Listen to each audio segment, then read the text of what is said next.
Okay, hey guys, I've been struggling to get this video for the past half an hour because it's been home this day and always better film my mouth so it can be a film of. But to be honest, if it wasn't for my family and a couple of my friends that I've been able to keep from the groups that, by the way, I left all of them, even one with the membership because I'm like, this isn't healthy for me or my family. But I just,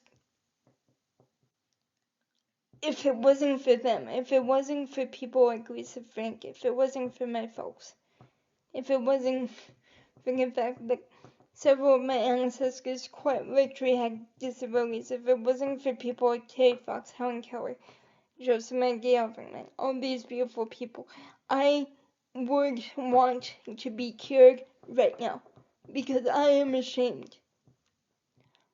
I am ashamed of the disability perspective that's been going on in advocacy, where it's like hey, able-bodied people, you owe us because of eugenics, and it's just kind of like, and for all those who identify as, Jewish, or anyone who has a deep history of generational trauma, please know I'm not saying you have to let go of things completely, but there comes a point where a person must decide, am I gonna let this internalization of generational trauma affect me anymore? Am I gonna break a cycle or not?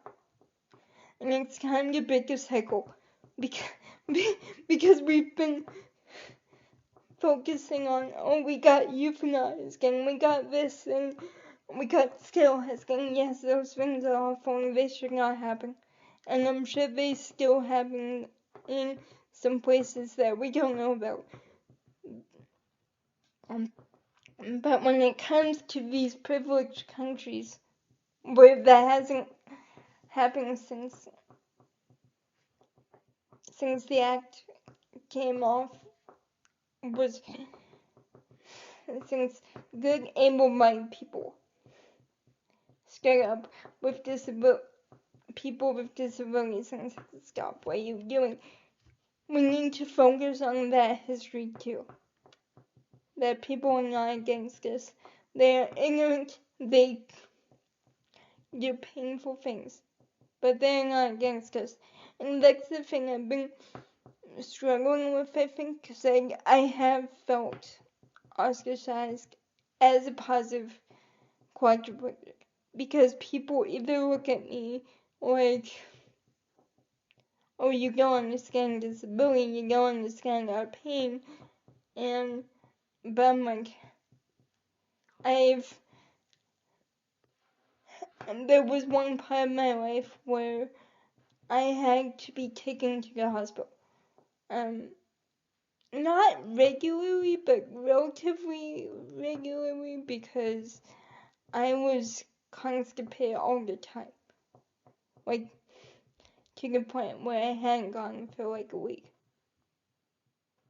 Quite consistently. And so we had a store of enemas in the closet. And I've had physiotherapists for me, but, like, not literally, but just basically saying if she's not crying, you're not pulling hard enough. I've had those moments of pain.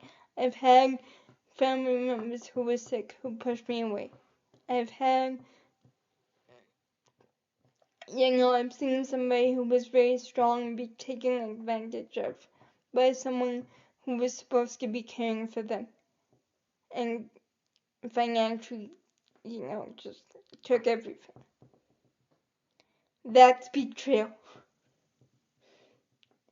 Not the government. And I'm not saying grandparents pushing away is betrayal, but what I'm saying is I've been through pain. I've been through pain as a disabled person, not knowing what to do, unable to help with the dishes, unable to help clean up when other people won't, unable to leave the table when people were just having a moment because I had to be fed. And as a very sensitive person, that was hard to take. I know pain. I've gone to the birthday parties and just watched my friends having fun because of liability issues. Yes, it all sucks.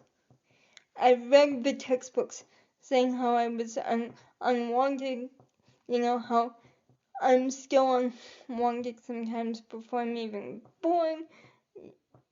A person with disability. I will put a trigger warning on this video, by the way. But fortunately, my parents did want me. But the point is, it's not like I'm ignorant of disability trauma.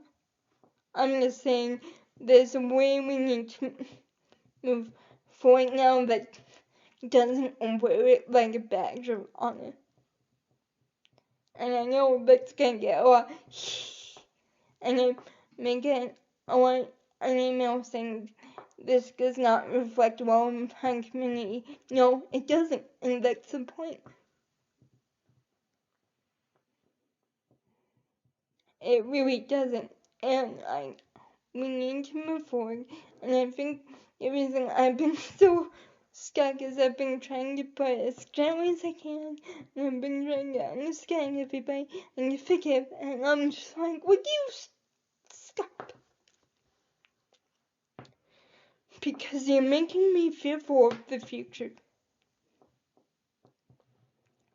People are so mad because there's different buildings going up in Alberta, and they're saying, oh, it's an institutionalized thing. No!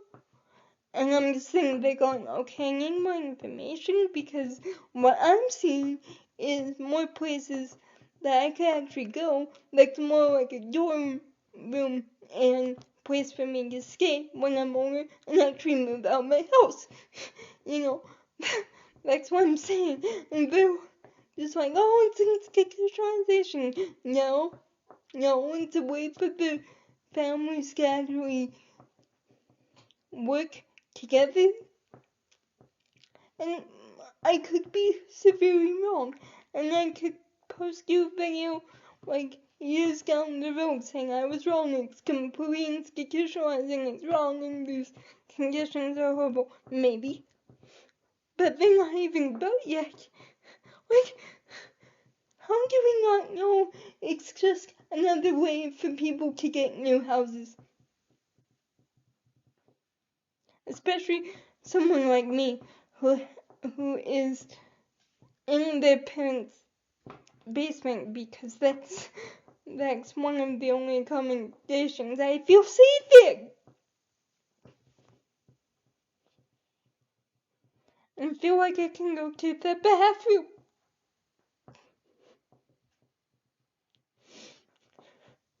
I'm sorry, I've been holding on to this for I want to say after the benefit, but it's been happening for months. And I'm tired of being fearful. I'm tired of thinking that as soon as I grow up and leave my mom's opinion and I'm going to be abused, I'm going to be raped, I'm going to be disappointed, I'm going to be this, I'm going to be that. And that's no way to live, guys, no way to look at the future. And so that's why I get so sad when all these advocacy groups do not balance out